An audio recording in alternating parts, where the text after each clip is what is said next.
നമസ്കാരം. എല്ലാവർക്കും ഈശ്വരാനുഗ്രഹം കിട്ടട്ടെ എന്ന് പ്രാർത്ഥിച്ചുകൊണ്ട് എല്ലാവരെയും ഈ വീഡിയോയിലേക്ക് ഞാൻ സ്വാഗതം ചെയ്യുന്നു.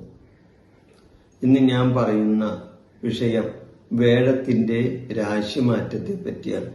അപ്പൊ വേഴം കുറച്ചു നാൾ മുമ്പ് രാശി മാറിയതാണ്. ഇതാ വേഴം വീണ്ടും രാശി മാറുന്നു.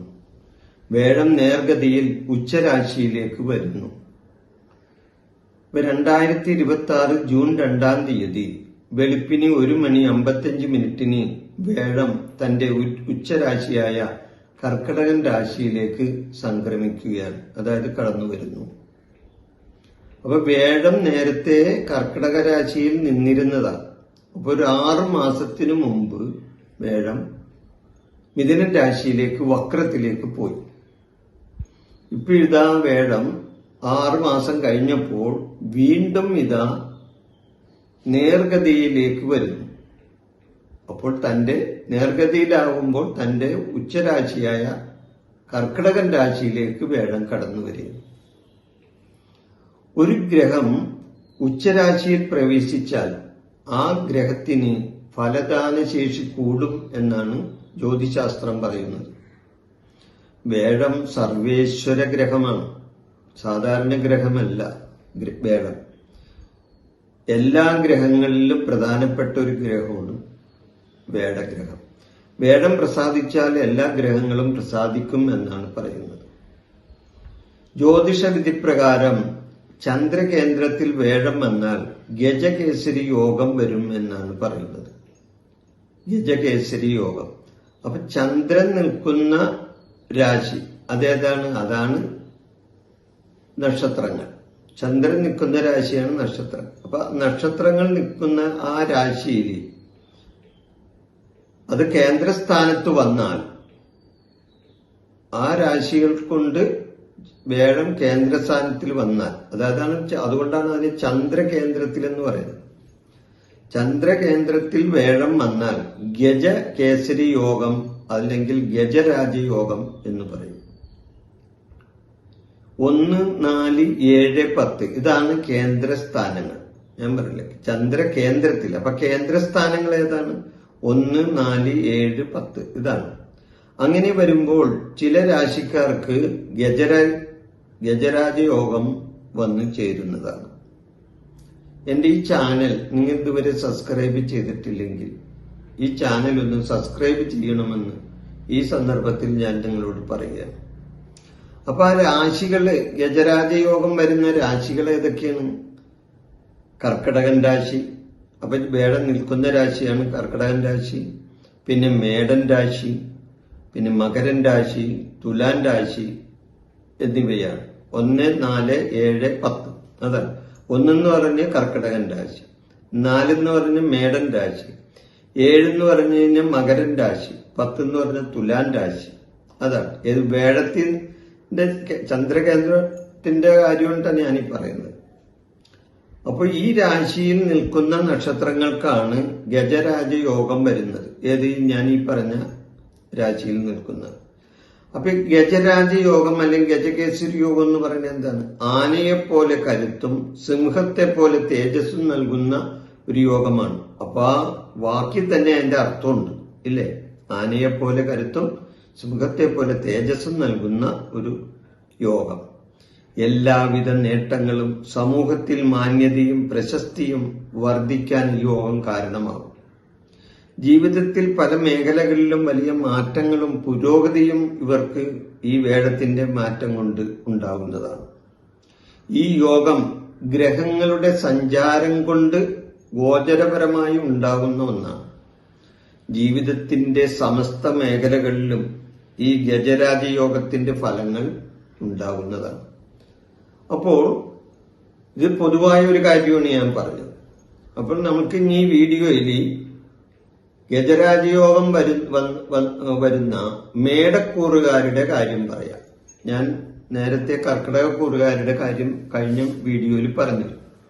അപ്പൊ മേടക്കൂറുകാരിക്ക് ഈ ഗജരാജയോഗം അല്ലെങ്കിൽ ഈ വേഴത്തിന്റെ രാശിമാറ്റം മൂലമുണ്ടാകുന്ന ആ യോഗത്തിന്റെ ഫലം എന്താണെന്ന് നോക്കാം. അപ്പൊ മേടക്കൂറിൽ വരുന്ന നക്ഷത്രം എന്താണ്? അശ്വതി, ഭരണി, കാർത്തിക, കാലി. ഇത് മേടക്കൂറാണ്. മേടക്കൂറുകാർക്ക് വേഴം 4-ലാണ് വരുന്നത്. വേഴം തന്റെ ഉച്ചരാശിയിൽ നിൽക്കുന്നതിനാൽ, അതായത് ഈ മേടക്കൂറുകാർക്ക് വേഴം നിൽക്കുന്നത് ഉച്ചരാശിയാണ്. അപ്പൊ ഉച്ചരാശിയിൽ നിൽക്കുന്നതിനാൽ മേടക്കൂറുകാർക്ക് സവിശേഷമായ ഫലങ്ങളാണ് കിട്ടുന്നത്. ഇവർക്ക് ഹംസയോഗത്തിന് തുല്യമായ യോഗം ഇവർക്ക് വന്നു ചേരുന്നതാണ്. അതായത് പഞ്ചമഹാപുരുഷ യോഗങ്ങളിൽ ഒരു യോഗമാണ് ഹംസയോഗം. അപ്പൊ ചന്ദ്രകേന്ദ്രത്തിൽ വേഴം നിന്നാൽ ഹംസയോഗത്തിന് തുല്യമായ യോഗം ഇവർക്ക് വന്നു ചേരും. 4-ാം ഭാവം എന്ന് പറഞ്ഞാൽ ഇവരുടെ 4-ലേക്കാണ്. മേടക്കൂറിന്റെ 4-ലാണ് വേഴം നിൽക്കുന്നത്. അപ്പൊ 4 എന്ന് പറഞ്ഞാൽ എന്താണ്? മാതൃസ്ഥാനമാണ്. 4 വാഹനത്തിന്റെ സ്ഥാനമാണ്, വീടിന്റെ സ്ഥാനമാണ്, സുഖ സൗകര്യങ്ങളുടെ സ്ഥാനമാണ് ഈ 4 എന്ന് പറഞ്ഞത്. അപ്പൊ ഇതുകൊണ്ട് തന്നെ നിങ്ങൾക്ക് മനസ്സിലാക്കാം, ഈ 4-ാം ഭാവം അമ്മയുടെ സ്ഥാനത്ത് നിന്ന് വളരെയധികം നേട്ടങ്ങൾ ഉണ്ടാവും. വാഹന സംബന്ധമായ കാര്യങ്ങളിലൂടെ ഇവർക്ക് നേട്ടങ്ങൾ ഉണ്ടാവും. വീടുപരമായ കാര്യങ്ങളിൽ ഇവർക്ക് നേട്ടങ്ങൾ ഉണ്ടാവും. സുഖത്തിന്റെ സ്ഥാനത്ത് നിന്ന് ഇവർക്ക് സുഖ സൗകര്യങ്ങളും കിട്ടാൻ ഈ യോഗം ഇവർക്ക് വഴിതെളിക്കുന്നതാണ്. സ്വന്തമായി വീട് പണിയാൻ ആഗ്രഹിക്കുന്നവരെ സംബന്ധിച്ച് ഇവർക്ക് വീട് പണിയാനൊക്കെ കഴിയുന്ന ഒരു സമയമാണ്. വാഹനം വാങ്ങാൻ ഉദ്ദേശിക്കുന്നവർക്ക് വാഹനം വാങ്ങാനൊക്കെ സാധിക്കും. അമ്മയിൽ നിന്നും കുടുംബത്തിൽ നിന്നും പരിപൂർണ പിന്തുണ ഇവർക്ക് കിട്ടുകയും ചെയ്യും. സാമ്പത്തികമായ വളരെയധികം ഉന്നതിയും നേട്ടങ്ങളും ഇവർക്ക് ഉണ്ടാവുന്നതാണ്. 4-ാം ഭാവത്തിൽ ഉച്ചത്തിലുള്ള ഗ്രഹം ഞാൻ നേരത്തെ പറഞ്ഞ ഹംസയോഗത്തിന് തുല്യമായ ഫലം നൽകുകയും ചെയ്യും. അശ്വതി, ഭരണി, കാർത്തികകാലി ഈ നക്ഷത്രക്കാർക്കാണ് വേഴത്തിന്റെ മാറ്റം മൂലം മാനസികവും സമാധാനവും സാമ്പത്തികമായ സുരക്ഷിതത്വവും കിട്ടുന്നത്. സാമ്പത്തികമായ സുരക്ഷിതത്വം കിട്ടുന്ന ഒരു സമയവും കൂടിയാണ്. ഇവരുടെ ദശാകാലവും അപകാരകാലവും ശുഭമാണെങ്കിൽ ഇതിന്റെ ഫലം ഇവർക്ക് ഇരട്ടിയായി കിട്ടുന്നതാണ്. മൊത്തത്തിൽ നോക്കുമ്പോൾ വേഴത്തിന്റെ ഈ രാശിമാറ്റം മേടക്കൂറുകാരായ അശ്വതി, ഭരണി, കാർത്തിക, കാലി ഈ നക്ഷത്രക്കാരെ സംബന്ധിച്ച് അവർക്ക് വളരെ ഗുണാനുഭവങ്ങൾ കിട്ടുന്ന ഒരു സമയമായിരിക്കും. അവരുടെ ചിരകാല അഭിലാഷങ്ങൾ പലതും നടക്കാൻ പറ്റുന്ന സമയവും കൂടിയായിരിക്കും. അത് നടന്നു കിട്ടും. ഇവരുദ്ദേശിച്ച പല കാര്യങ്ങളും ഇവർക്ക് നടപ്പിൽ വരുത്താനും ഒക്കെ ഈ സമയത്ത് ഇവർക്ക് ഇതൊക്കെ ചെയ്യാൻ സാധിക്കുന്നതാണ്. സാമ്പത്തികമായ കാരണം 4 കേന്ദ്രഭാവം പറഞ്ഞല്ലോ. അപ്പൊ 4-ലാണ് വേഴം നിൽക്കുന്നത്. വേഴം ഏതാണ്? ധനകാരകനാണ് പറഞ്ഞില്ലേ. അപ്പൊ ധനസ്ഥാനത്ത് ധനകാരകൻ മാത്രമല്ല വേഴം സന്താനകാരകനാണ്. അതുകൂടാതെ ആത്മീയകാരകനാണ് വേഴം.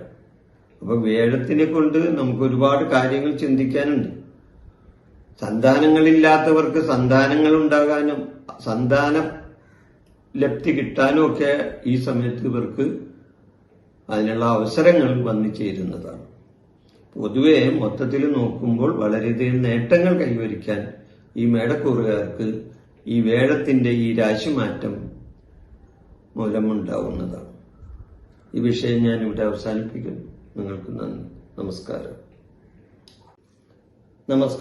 എല്ലാവർക്കും ഈശ്വരാനുഗ്രഹം കിട്ടട്ടെ എന്ന് പ്രാർത്ഥിച്ചുകൊണ്ട് എന്റെ ഈ ജ്യോതിഷ പ്രോഗ്രാം നിങ്ങൾക്ക് ഇഷ്ടപ്പെട്ടാൽ ഇത് സബ്സ്ക്രൈബ് ചെയ്യാനും ലൈക്ക് ചെയ്യാനും ബെൽ ബട്ടൺ അമർത്താനും മറക്കരുത്.